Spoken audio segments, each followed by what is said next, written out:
नमस्कार. सिटी न्यूजच्या बातमीपत्रात प्रेक्षकांचं मनपूर्वक स्वागत. बातमीपत्राची सुरुवात करूया सुविचार मालेने. ईश्वरावर श्रद्धा असणे म्हणजे तुमची स्वतःवर श्रद्धा असणे होय. बातमीपत्रात वेळ झाली आहे विश्रांतीची. विश्रांतीनंतर पुन्हा भेटू. पहा फक्त सिटी न्यूज.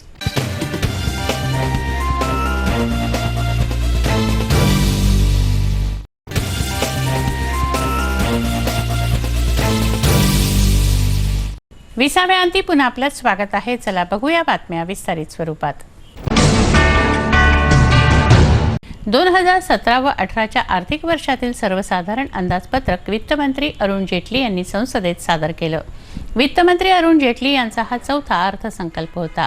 या अंदाजपत्रकाने मध्यमवर्गीय नोकरदारांना मोठा दिलासा मिळालाय. टॅक्स स्लॅबमध्ये लक्षणीय बदल करण्यात आले आहेत. ग्रामीण विकास, रोजगार, सिंचन, शेती, छोटे उद्योग, ज्येष्ठ नागरिक यांच्या फायद्याचे मोठे निर्णय या अंदाजपत्रकातून घेण्यात आले आहेत. टॅक्सची मर्यादा 3 लाखांपर्यंत नेण्यात आली आहे. यंदाच्या बजेटचं वैशिष्ट्य म्हणजे रेल्वेचं व सर्वसाधारण बजेट वेगवेगळं सादर न करता एकत्रित सादर करण्यात आलं आहे. वित्तमंत्री अरुण जेटली यांनी 2017 व 18चं वार्षिक अंदाजपत्रक संसदेत सादर केलं. बजेट सादर करताना विरोधकांनी गोंधळ घातला. या गोंधळाला न जुमानता अरुण जेटली यांनी आपलं अंदाजपत्रक सादर केलं. या अंदाजपत्रकाने मध्यमवर्गीयांना दिलासा मिळाला आहे. मुख्य म्हणजे उत्पन्नाची कर मर्यादा वाढवण्यात आली आहे. 3 लाखांपेक्षा उत्पन्न असणाऱ्यांना टॅक्स भरावा लागणार नाही. त्यामुळे करदात्याला वर्षाला 12,500 रुपयांचा फायदा होणार आहे. 5 लाखांपर्यंतच्या उत्पन्नावर 5% कर भरावा लागेल, तर 10 लाखांच्या वर कर मर्यादा वाढवण्यात आली आहे. त्यामुळे नोकरदारांना मोठा दिलासा मिळाला असं बोललं जात आहे. The demonetization of the GST, which were built on the third transformational achievement of our government, namely the JAM vision, will have an epoch-making impact on the economy and the lives of our people.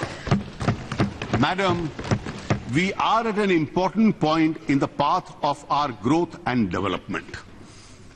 इस मोड़ पर घबरा के ना थम जाइए आप. जो बात नहीं है उसे अपनाइए आप. डरते हैं नई राह पे क्यों चलने से. हम आगे आगे चलते हैं, आइए आप. The pace of remonetization has picked up and will soon reach comfortable levels. स्वस्त घरांसाठीच्या योजनेत बदल करण्यात आला आहे. शिवाय प्रधानमंत्री आवास योजनेसाठी 23,000 कोटींची तरतूद अंदाजपत्रकात करण्यात आली आहे. अंदाजपत्रकात प्रत्येक वर्गाचा, समाजाच्या प्रत्येक घटकाचा विचार करण्यात आला आहे. ग्रामीण भागाचा विकास साधण्यासाठी अंदाजपत्रकात विचार व तरतूद करण्यात आली आहे. या अंदाजपत्रकातील महत्त्वाचा निर्णय म्हणजे सरकारी कामांसाठी होणाऱ्या भूसंपादनावर कर भरावा लागणार नाही. भूसंपादनाचा मिळालेला मोठा मोबदला टॅक्स म्हणून काटला जात होता. तसंच राजकीय पक्षांच्या देणग्यांमध्येही मोठा बदल करण्यात आला आहे. देणग्यांमध्ये पारदर्शकता आणण्यासाठी 2,000च्या वर रक्कम फंड म्हणून स्वीकारता येणार नाही. 20,000पर्यंतची रक्कम स्वीकारल्यास राजकीय पक्षांना त्याचा हिशेब द्यावा लागणार आहे. निवडणुकींच्या पार्श्वभूमीवर हा बदल राजकीय पक्षांच्या कसोटीचा ठरणारा आहे. ग्रामीण भागाचा चेहरा मोहरा बदलण्याचा शासनाचा प्रयास असून त्यासाठी 1 मे 2018 पर्यंत प्रत्येक गावात वीज पोहोचवण्याचा संकल्प अंदाजपत्रकातून जाहीर करण्यात आला आहे. शेती उत्पादन दुपटीने वाढवण्यासाठी शासन सर्वतोपरी प्रयत्न करणार आहे. त्यासाठी 10 लाख कोटींचं कर्ज शेतकऱ्यांना देण्यासाठी अंदाजपत्रकात तरतूद करण्यात आली आहे. 3 वर्षात नाबार्डला 20,000 कोटींची तरतूद करून देण्यात येते आहे.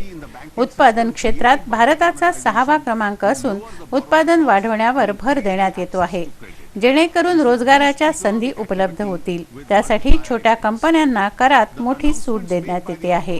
छोट्या कंपन्यांना 30 ऐवजी आता 25% कर भरावा लागणार आहे. रोजगाराभिमुख शिक्षणावरही भर देण्यात आला आहे.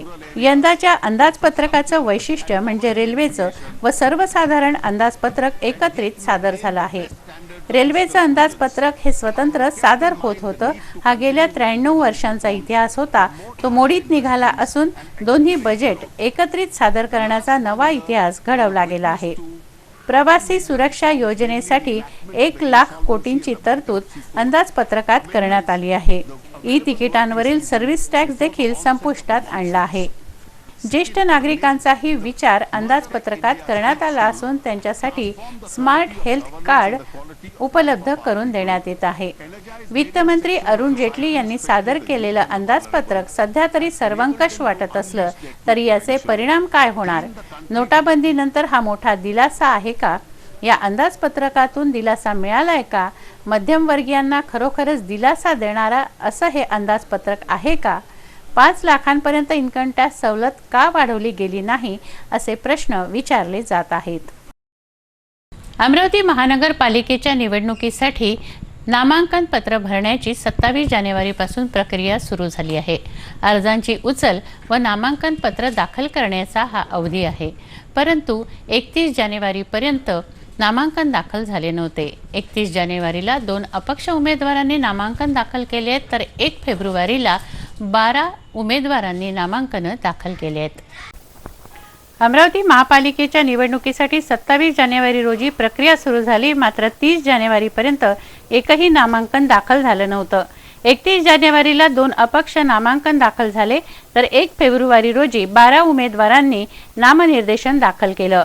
झोन क्रमांक 1 रामपुरी कॅम्प येथे 5 नामनिर्देशन दाखल झाले, तर झोन क्रमांक 2 रामपुरी कॅम्प येथे 3 उमेदवारांनी अर्ज दाखल केले. झोन 3, 5 व 6 मध्ये 1 फेब्रुवारीपर्यंत एकही अर्ज दाखल झाला नाही. झोन क्रमांक 4 हमालपुरा येथे 2, तर झोन क्रमांक 7 बडनेरा येथे 2 नामांकन दाखल झाले आहेत. 31 जानेवारी व 1 फेब्रुवारीचे मिळून 14 नामनिर्देशन महापालिकेकडे दाखल झाले आहेत. अमरावती नागपूर महामार्गावरील नांदगाव पेठजवळ अत्याधुनिक मार्केटचं भूमिपूजन बुधवारी करण्यात आलं. सीताराम बाबा मंदिराचे महामंडलेश्वर मनमोहनदास बाबा यांच्या शुभ हस्ते ड्रीमलँड बिझनेस पार्कचं विधिवत भूमिपूजन करण्यात आलं. ग्राहकांना होलसेल भावात विविध कपडे व साड्या उपलब्ध करून देण्याकरता ड्रीमलँड बिझनेस पार्कची निर्मिती करण्यात येते आहे. होलसेल रेडीमेड आणि साडी ब्लॉक करता उत्कृष्ट बिझनेस पार्कची निर्मिती नागपूर महामार्गावरील नांदगाव पेठ व बोरगाव धर्माळे नजीक करण्यात येते आहे. ड्रीमलँड बिझनेस पार्क या नावाने ओळखल्या जाणाऱ्या या मार्केटचं विधिवत भूमिपूजन बुधवारी करण्यात आलं.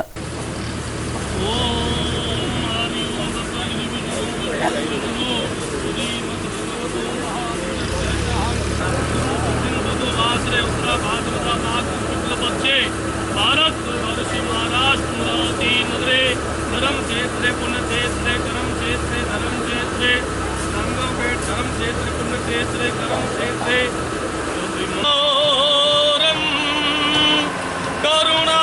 करुणारवसारम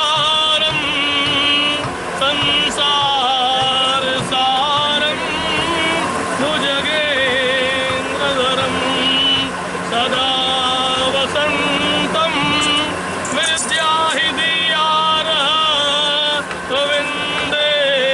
भवने भवानी सहितं नमामि मंदार मालाय कुलतालिकालाय कपाल. संत सीताराम बाबा मंदिराचे महामंडलेश्वर मनमोहनदास बाबा यांच्या हस्ते पूजा विधी संपन्न झाला. लवकरच येथे ग्राहकांच्या सेवेकरता भव्य मार्केटची उभारणी होत असून या महाप्रकल्पात messrs Jai Durga garments, Krishna arts, lucky textile, messrs Nanda sari centre, messrs Sindh garment, Muskan creation, Nirmal garments, Pushpam saris, Raja menswear, Shri Ambika garments, Shri Sant Godadiwala sari, Sona sari, SSD garments, SV sons इत्यादी दुकानांचा समावेश असणार आहे. या ड्रीमलँड बिझनेस पार्कमध्ये एकाच ठिकाणी एकाच छताखाली होलसेल भावात रेडीमेड कापड, मेन्सवेअर व विविध प्रकारच्या उत्कृष्ट साड्या ग्राहकांना उपलब्ध होणार आहेत.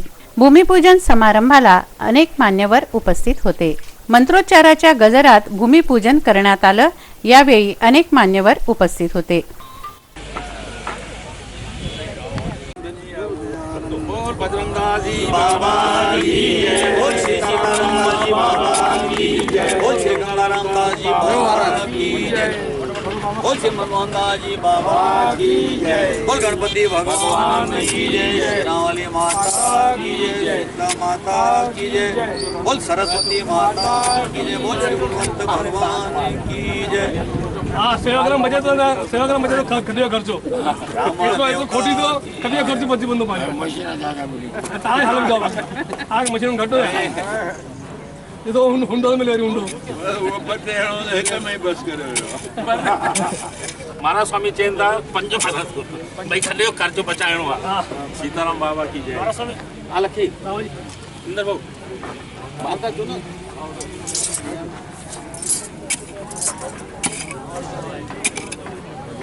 ओम मिष्टान्नम समर्पयामि।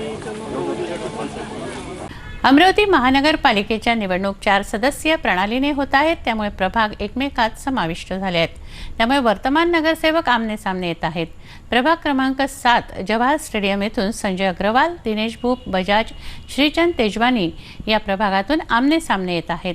हा प्रभाग हिंदी भाषिक बहुल क्षेत्र आहे। या प्रभागात एक तृतीयपंथी मतदाता आहे। प्रभाग क्रमांक 7 जवाहर स्टेडियममध्ये दिग्गज समाविष्ट आहेत। 2 वेळा नगरसेवक राहिलेले संजय अग्रवाल, माजी नगरसेवक पुरुषोत्तम बजाज, तरुण उमेदवार श्रीचंद तेजवानी, मनीष बजाज हे दिग्गज आमने सामने आल्याने निवडणुकीला रंग चढलाय। शहरवासियांची नजर प्रभाग क्रमांक 7 जवाहर स्टेडियमवर लागली आहे। जवाहर स्टेडियममध्ये 2 पद सर्वसाधारणसाठी आरक्षित आहेत।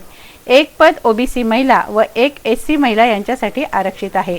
सर्वसाधारण संवर्गातून संजय अग्रवाल, दिनेश भूप, पुरुषोत्तम बजाज, मनीष बजाज, श्रीचंद तेजवानी, प्रणय कुलकर्णी यांची नावे समोर आली आहेत। एससी महिला संवर्गातून सोनाली नाईक, जया वरघट, रेखा बनसोड, गुलदेवकर यांचा समावेश आहे। अन्य मागासवर्गीय गटातून दीपा कटेचा, पप्पू पडोळे यांच्या पत्नी महल्ले यांची नावे समोर आहेत। जवाहर स्टेडियम प्रभागात Khaparde Bagicha, Mangilal plot, Topinagar, police colony, Keshav colony, Madhuban, Gulmohar, Geetanjali, Vinod state bank colony, Dhotiwala layout, Samadhan Nagar, Shrikrishna पेठ, कॅम्प परिसर, बच्छराज प्लॉट, रामपुरी कॅम्प या भागांचा समावेश आहे।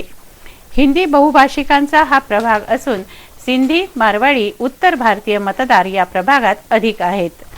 या प्रभागात एकूण 22,334 मतदाते असून 11,181 पुरुष तर 11,152 महिला व 1 तृतीयपंथी मतदाता आहे।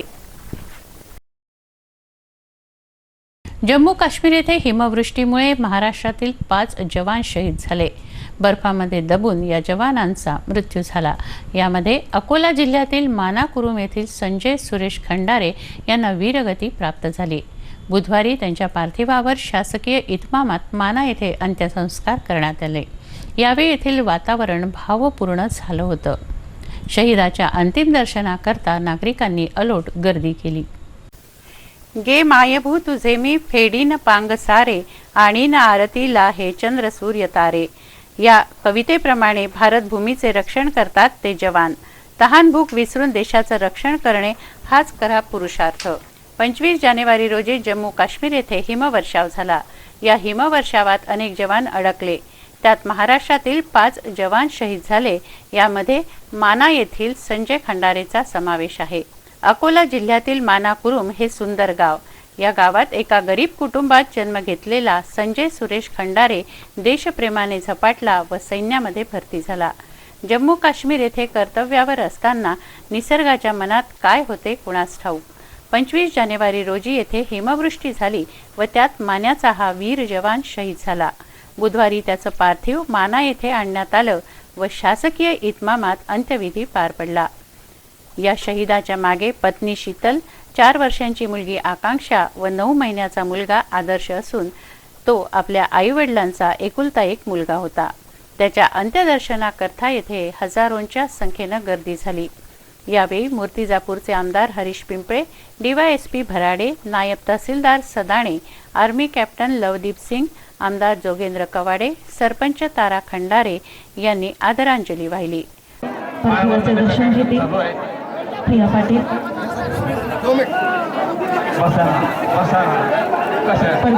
बसायला काही नाही पुढे पीआर परगम सर पीआर त्यांना अडचण होत आहे काम करण्याची प्रसंग भावनिक आहे. अध्यक्ष श्री आठवडे साहेब, उपाध्यक्ष श्री आठवडे साहेब आणि आमदार श्री पवार साहेब पार्थिवाचे दर्शन घेतील, पुष्पचक्र अर्पण करतील अशी मी त्यांना विनंती करते.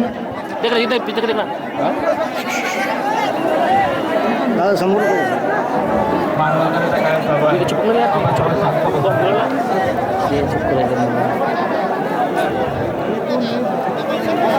नायकवाड म्हणून सर्व पोलीस आलेले आहे, सर कवाडे आलेले आहेत, ते सुद्धा त्या ठिकाणी मानवंदना देत आहेत.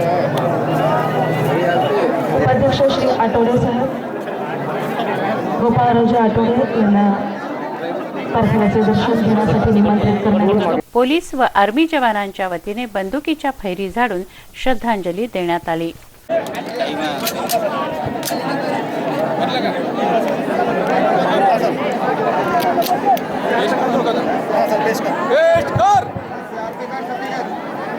मागवून जा.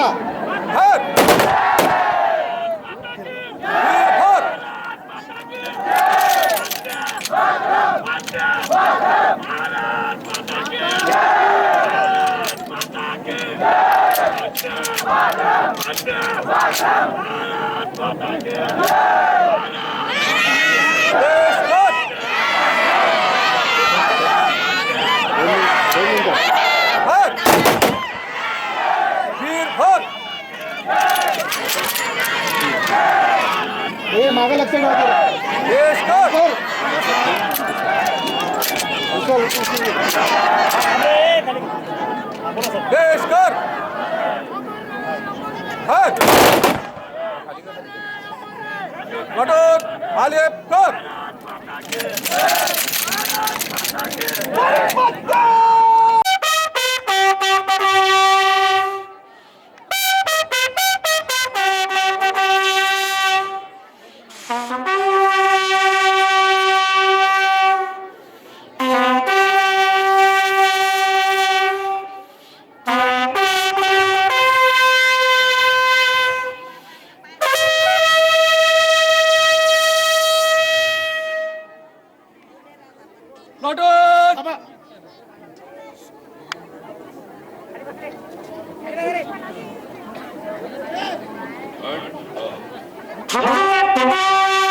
शहीद संजय सुरेश खंडारे अकोला जिल्ह्यामधील मूर्तिजापूर तालुक्यातील माना या ग्रामपंचायतीमध्ये रहिवासी होते, जे जम्मू काश्मीरच्या हिमवृष्टीच्या याच्यामध्ये त्यांनी आपलं वीरमरण प्राप्त केलेलं आहे. ते शहीद झालेलं आहे. त्यांचं पार्थिव शरीर आज सकाळी त्यांच्या गावी आणलेलं होतं आणि लाखो जनतेने ग्रामवासियांनी त्यांना आदरांजली वाहिलेली आहे.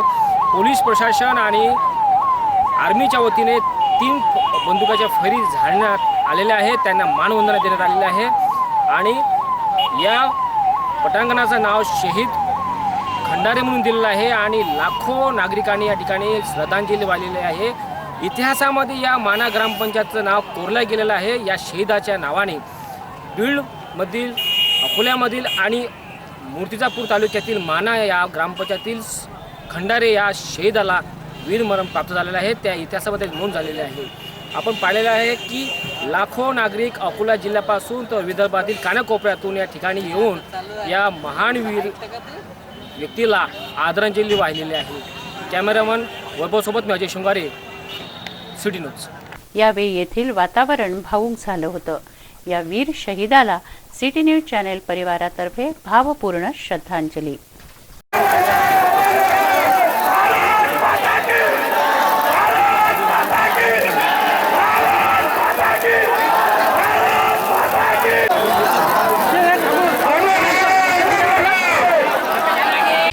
फेब्रुवारी रोजी पदवीधर मतदारसंघाची निवडणूक होते आहे.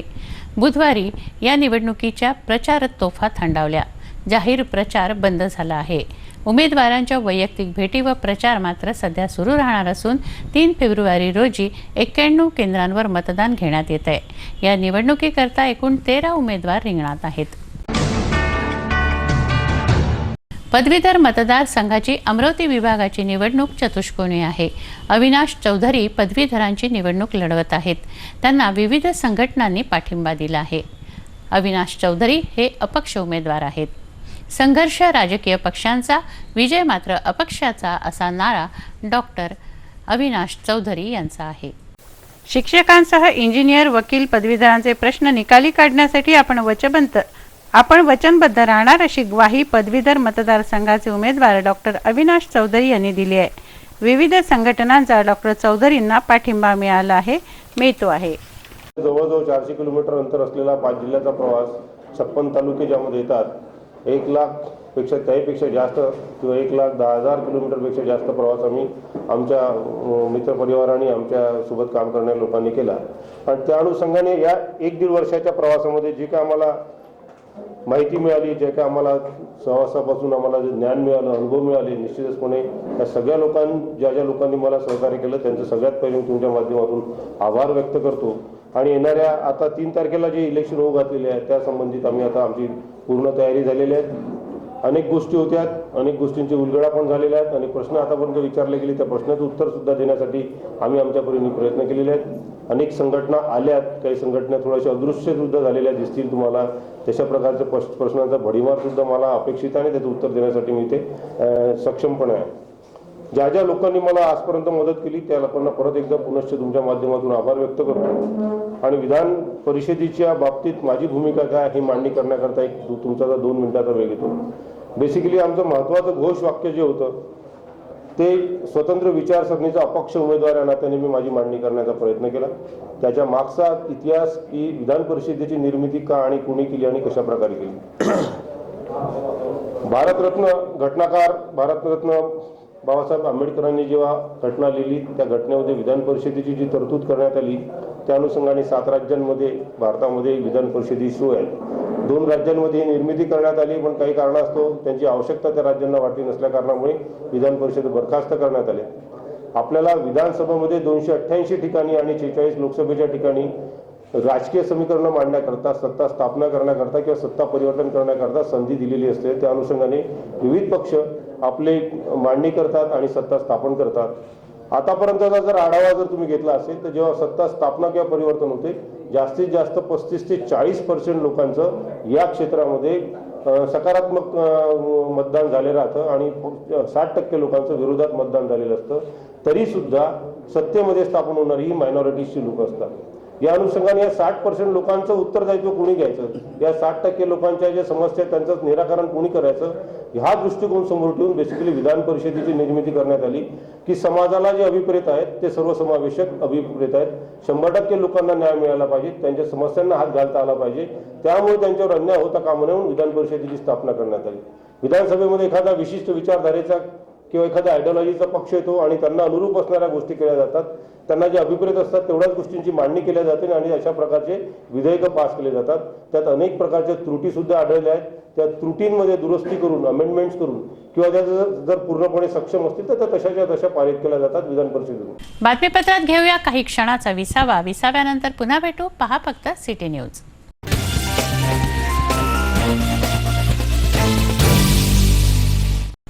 संत सुंदरदास जयंती व वसंत पंचमीच्या पावन पर्वावर शहरात शोभायात्रा काढण्यात आली.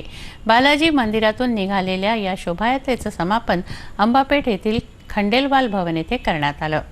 संत सुंदरदास जयंती व वसंत पंचमी उत्साहात साजरी करण्यात आली. हा दिवस खंडेलवाल दिवस म्हणून साजरा करण्यात येतो.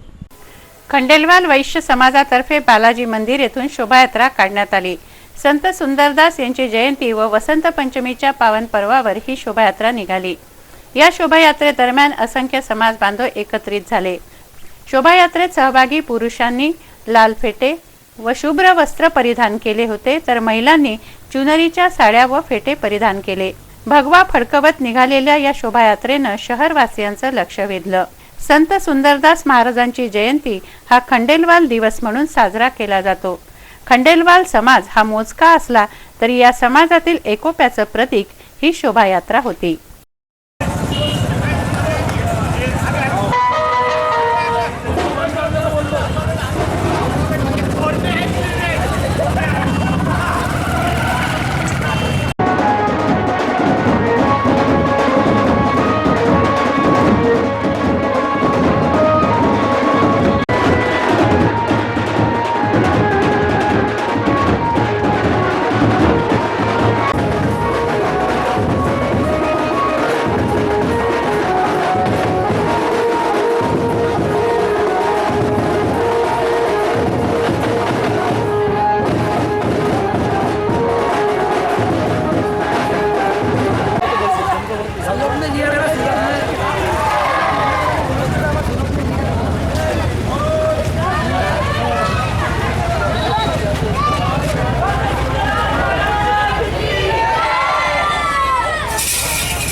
आज वसंत पंचमी है। खंडेवाल दिवस पूरे ऑल ओवर इंडिया में खंडेवाल दिवस के नाम से मनाया जाता है। खंडेवाल वैश्य जो समाज है इनकी तरफ से वसंत पंचमी को खंडेवाल दिवस मनाया जाता है। ये पूरे ऑल ओवर इंडिया के अंदर ये समाज इतना छोटा है कि पूरे यदि हम टोटल पॉपुलेशन पकड़ो तो 10 से 10 लाख मेंबर की पॉपुलेशन है। फिर भी ये समाज जो है ये अपने आप में बहुत पूरे भारत में सिर्फ 10 लाख, फिर भी ये समाज अपने आप में बहुत समृद्ध है और सब अपने अपने फील्ड में अपने अपने इसमें सब नाम कमा रहे हैं। हमारे यहाँ डॉक्टर्स है, इंजीनियर्स है, CA है। अमरावती की सोचो तो बच्चे मिला के सिर्फ 400 लोग हैं। खंडेवाल समाज हम अमरावती में सिर्फ 400 बच्चे मिला के 400 लोग ही है। और आप यहाँ देख रहे हैं कि इसमें सभी 8 CA है उसके अंदर, सब प्रोफेशन के बच्चे लोग हैं इसके अंदर है। डॉक्टर है, CA है, खंडेवाल ज्वेलर्स के नाम से हमारे यहाँ है, शक्कर वाले हमारे यहाँ हैं, गुड़ वाले हमारे यहाँ पर है, इंजीनियर्स है, फैक्ट्रीज है लोगों की। मट्टी से लेकर सोना तक व्यापार सबका है। समाज छोटा होने बहुत ज़्यादा एक्टिव है।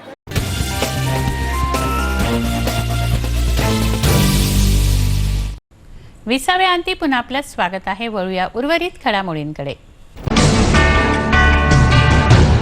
इंडियन मेडिकल असोसिएशनने जिल्हाधिकाऱ्यांना निवेदन दिलं। Health and family welfare government of इंडियाने MBBS नंतर नॅशनल एक्झिट टेस्ट घेण्याचे निर्देश दिले आहेत। याला IMAने विरोध दर्शवलाय। IMAचे पदाधिकारी व विद्यार्थ्यांनी या संदर्भात जिल्हाधिकाऱ्यांना निवेदन दिलं। IMAने नॅशनल मेडिकल कमिशनला विरोध केला होता, त्याला यश मिळाल्यानंतर विद्यार्थ्यांच्या हितार्थ IMAने हे पाऊल उचललंय। 16 नोव्हेंबरला आम्ही सत्याग्रह केला मॅडम।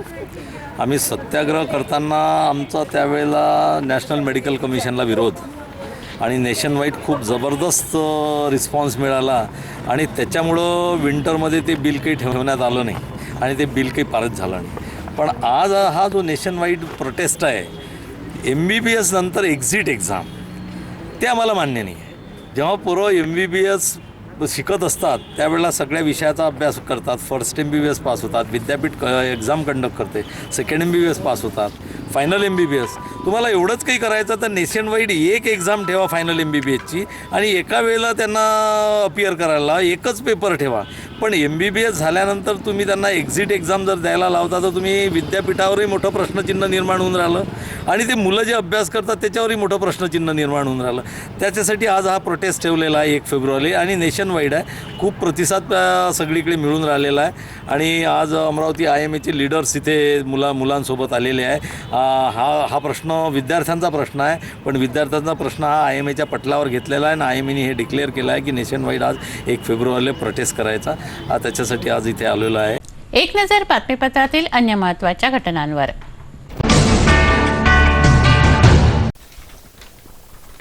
जिल्हा परिषद व त्या अंतर्गत 10 पंचायत समित्यांच्या निवडणुकीचा कार्यक्रम 1 फेब्रुवारीपासून सुरू झाला आहे।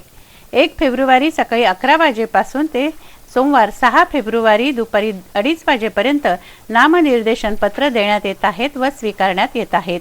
1 फेब्रुवारी ते 6 फेब्रुवारी दरम्यान दुपारी 2:30 वाजेपर्यंत अर्ज स्वीकारण्यात येतील। 5 फेब्रुवारीला रविवारी देखील महाराष्ट्र राज्य निवडणूक आयोगाच्या निर्देशानुसार नामनिर्देशन पत्र दुपारी 3 वाजेपर्यंत स्वीकारण्यात येत आहेत। 7 फेब्रुवारी मंगळवार रोजी वैध उमेदवारांची यादी प्रसिद्ध करण्यात येईल। नामनिर्देशन पत्राचा स्वीकार करण्याबाबत किंवा ते नामंजूर करण्याबाबत निवडणूक निर्णय अधिकाऱ्यांनी दिलेल्या निर्णयाविरुद्ध अपील करण्याची शेवटची तारीख 10 फेब्रुवारी आहे। जिल्हा न्यायाधीशांनी अपिलावर सुनावणी व निकाल देण्याची संभाव्य शेवटची तारीख 13 फेब्रुवारी राहील।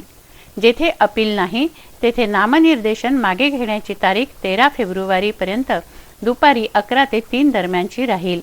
जेथे अपील आहे तेथे नामनिर्देशन मागे घेण्याची तारीख 15 फेब्रुवारी ते सकाळी 11 ते दुपारी 3 पर्यंत राहील। निवडणूक लढवणाऱ्या उमेदवारांची यादी प्रसिद्ध करणे व निशाणी वाटप जेथे अपील नाही तेथे 13 फेब्रुवारी दुपारी 3:30 नंतर, जेथे अपील आहे तेथे बुधवार 15 फेब्रुवारी दुपारी 3:30 नंतर राहील। निवडून आलेल्या सदस्यांची नावे प्रसिद्ध करणे मंगळवार 28 फेब्रुवारीपर्यंत करण्यात येतील असे आदेश जिल्हाधिकारी किरण गित्ते यांनी पारित केले आहेत। वेळ झाली आहे आपली रजा घेण्याची. आपणास काही माहिती द्यायची वा काही सुचवायचे असेल तर आमच्याशी थेट संपर्क करा. आमचा पत्ता सिटी न्यूज कार्यालय, मातोश्री आर्केड, सहकार भवन समोर, मोर्शी रोड, अमरावती. आमचा फोन नंबर आहे 3298-161 आणि वेबसाईट आहे www.citynews.net.in. अचूक, सडेतोड आणि निर्भीड बातम्यांसाठी बघत रहा अमरावतीचं नंबर 1 चॅनेल, फक्त सिटी न्यूज. बातमी आमची, विश्वास तुमचा.